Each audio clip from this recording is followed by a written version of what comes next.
Now, the opposition has targeted the Modi government after the International Monetary Fund lowered India's GDP growth forecast in 2019-20 and blamed emerging economies for the global downturn. Former Finance Minister P. Chidambaram put out a tweet criticizing the government. Chidambaram said IMF Chief Economist Gita Gopinath was among the first to denounce demonetization. He added union ministers will now attack Gopinath and IMF. Kapil Sibal, Sachin Pilot too hit out at the Modi government for the economic slump along with Owaisi and DMK's Kanimoy.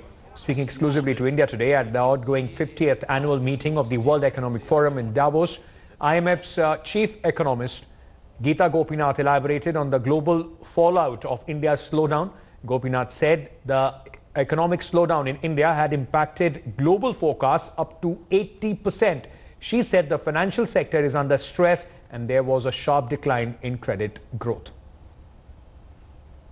The extent to which you think and the IMF believes that the slowdown in India is currently lowering the overall global economic. So we've projected growth at 2.9% for 2019 and 3.3% for 2020. That's 0.1 percentage point lower compared to October. And the vast majority of that comes from our downgrade for India, which was quite significant for both years.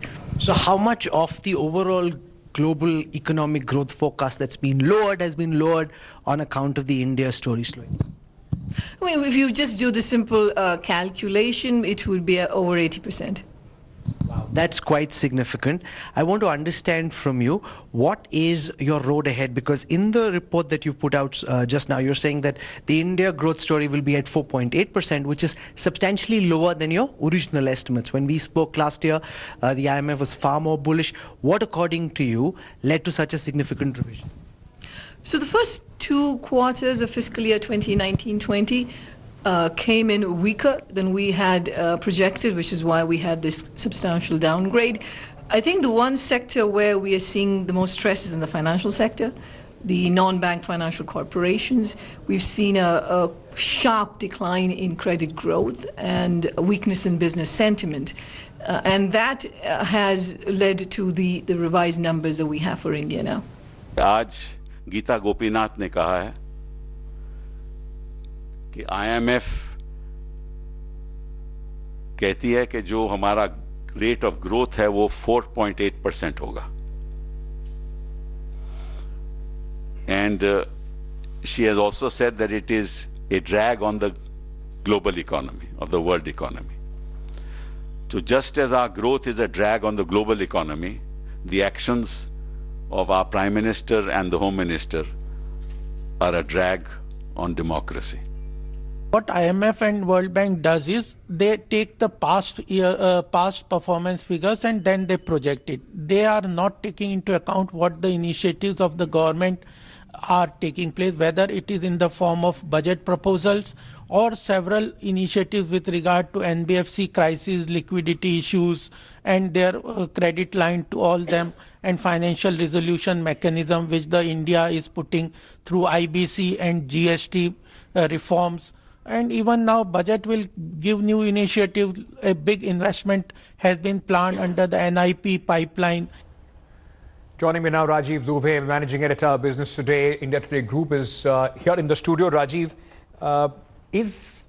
how should we look at it? Because the government has, straight away gone on the offensive as far as the IMF is concerned with what the BJP leaders and the ministers are saying. Is it that India has been made a scapegoat in the slowing down, forecast of the globe, or is it a serious warning the government so far has been ignoring or doesn't want people to in fact talk about? No, see, the numbers are indefensible. Numbers are very clear when quarterly growth for a country falls from something like 8+% to under 4.5%. Clearly, it's going to have, and a country as large as ours, which is 7th largest economy in the world, 6th to 7th largest, depending on the year.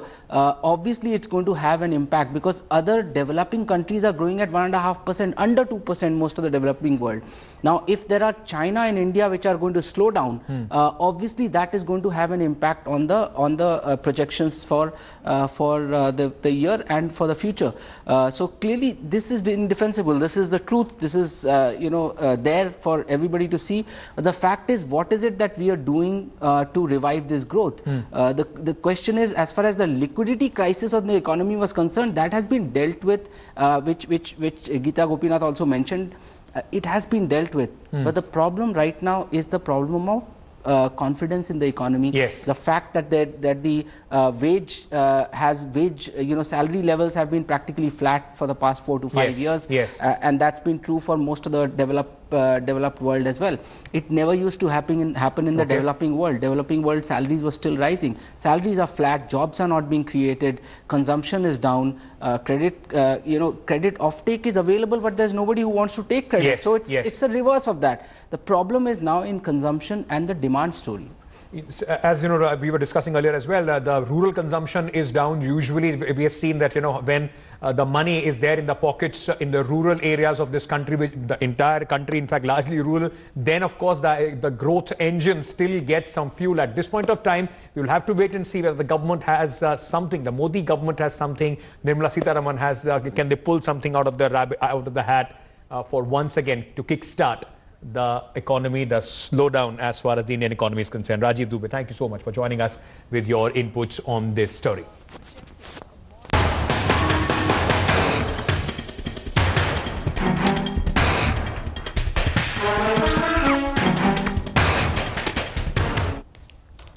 After a massive controversy over her tweet calling 2001 Parliament attack convict Afzal Guru a scapegoat, actor Soni Razdan has now made a U-turn. Clarifying her remarks, actor Soni Razdan said she did not call Afzal Guru innocent. Razdan, however, maintained Afzal Guru was tortured and it must be investigated whether Afzal was forced to do what he did. She added the travesty is that allegations against Devinder Singh were not taken seriously and the cop was let off after Afzal's claim.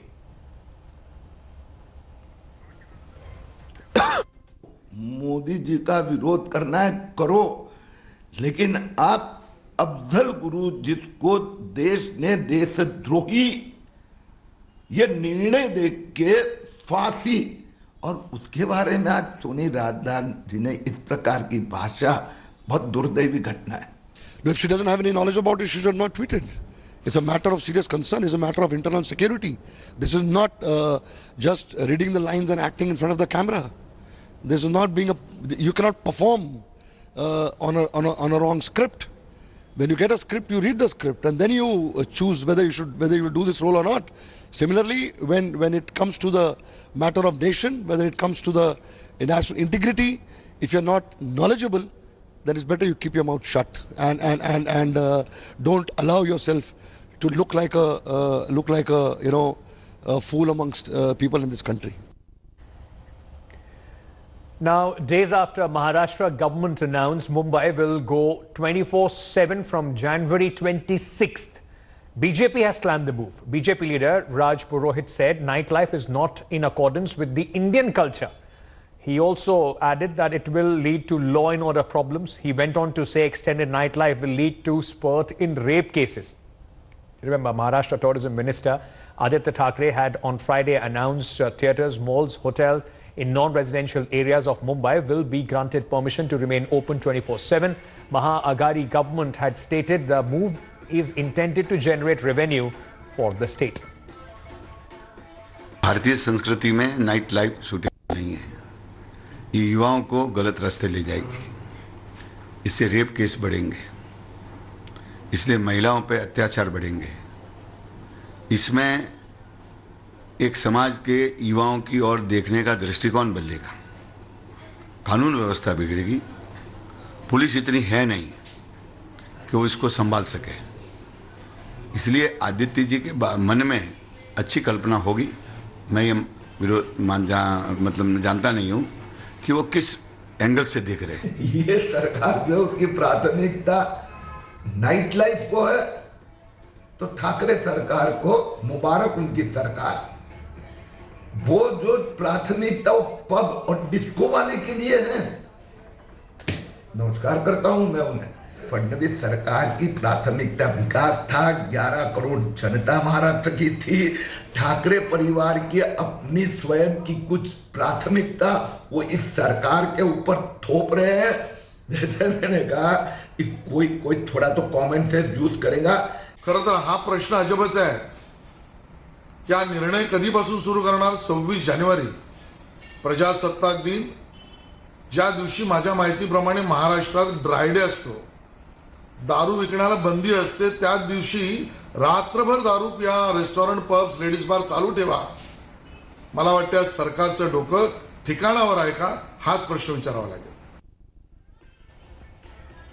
Now let's listen into what Tourism Minister of Maharashtra Aditya Thackeray, who announced extension of the nightlife in Mumbai a few days ago. सगळ्या gated कम्युनिटीमध्ये, म्हणजे जिथे जिथे malls आणि मिल compounds आहेत तिथे, आज जिथे रहिवासी नाही आहेत तिथे सगळ्या इटरीजना, थिएटर्सना, दुकानांना आपण 24 तास खुले राहण्याची संधी दिलेली आहे. म्हणजे आपण एन्फोर्स नाही करत आहोत, आपण एनेबल करत आहोत. ज्यांना 24 तास ठेवायचं उघडं 24 तास ठेवू शकतात, ज्यांना 3 तास ठेवायचं 3 तास ठेवू शकतात. Now moving on to southern India, South superstar Rajinikanth is defiant over his statement on Dravidian icon Periyar. The actor declined to budge despite protests by Dravidian outfits outside his Chennai residence. Rajinikanth had said nude images of Ram and Sita were displayed at 1971 rally staged by Periyar. The actor also came out with old newspaper clips to support his statement and refused to apologize to the protesters who were seeking his apology. Now, DMK President M.K. Stalin has attacked Rajinikanth, advising him to think before speaking anything about Periyar. Stalin also said Rajinikanth is an actor and not a politician. Meanwhile, RSS ideologue S. Gurumurthy has backed Rajinikanth over his comment on Periyar's 1971 protest. He also praised Rajni for expressing it is wrong to degrade anyone's belief. Angry over Rajni's comment, pro-Tamil groups staged a protest outside his residence in Chennai. Rajinikanth had made the statement while speaking at the 50th anniversary celebration of Tughlaq magazine. A complaint has been filed in Madras High Court against the superstar by a political outfit which accused him of spreading lies to defame Periyar. And 1971 சேலம்ல வந்து பெரியார் அவர்கள் ஸ்ரீராமச்சந்திரமூர்த்தி சீதை அது வந்து உடை இல்லாம சிறப்பு மாலை போட்டு ஒரு ஊர்வலம் போனாங்க. அது வேற பத்திரிகைகள் யாருமே அச்சடிக்கிற அந்த விஷயத்தை சொல்லலை. ஆனால் சோ சார் வந்து அந்த பத்திரிகை அட்டையிலேயே போட்டு கடுமையாக விமர்சித்தார். அப்போ மிகப்பெரிய கெட்ட பேர் வந்தது அப்போ ஆழ்ந்துகிட்டு இருந்த திமுக அரசுக்கு. ஆக அந்த பத்திரிகை யார்கிட்டையும் கிடைக்கக்கூடாதுன்னு சொல்லி அந்த பத்திரிகையை சீஸ் பண்ணாங்க. அந்த பத்திரிகையை மறுபடியும் அச்சடிச்சு அதை விளைய விட்டார். பிளாக்ல போச்சு அந்த பத்திரிகை. ஸோ நான் இல்லாத ஒன்று சொல்லியிருக்கேன்னு சொல்லி சர்ச்சை ஆகிட்டு, நான் இல்லாத ஒன்றும் சொல்லலை.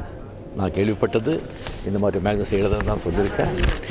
ஸோ இதுக்கு நான் மன்னிப்பு கேட்கணும், வருத்தத்தை தெரிவிக்கணும் அப்படின்னு சொல்கிறாங்க. சாரி, நான் மன்னிப்பு கேட்க முடியாது, வருத்தத்தை தெரிவிக்க முடியாதுன்னு சொல்லி தாழ்மையுடன் சொல்லிக் கொடுக்கிறேன். நண்பர் ரஜினிகாந்த் அவர்கள் ஒரு அரசியல்வாதி அல்ல, அவர் ஒரு நடிகர். அது மட்டும் இல்லை, அவர் ரொம்ப விரும்பி வேண்டி கேட்டுக்க விரும்புகிறது 95 ஆண்டு காலம் இந்த தமிழ் இனத்திற்காகவே வாழ்ந்து போராடி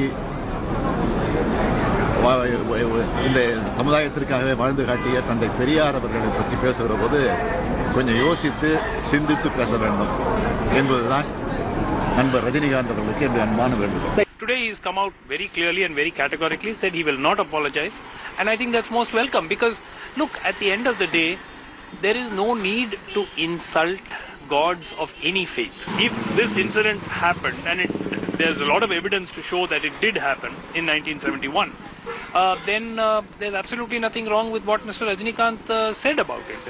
He's not in politics, but he creates some politics problems in Tamil Nadu.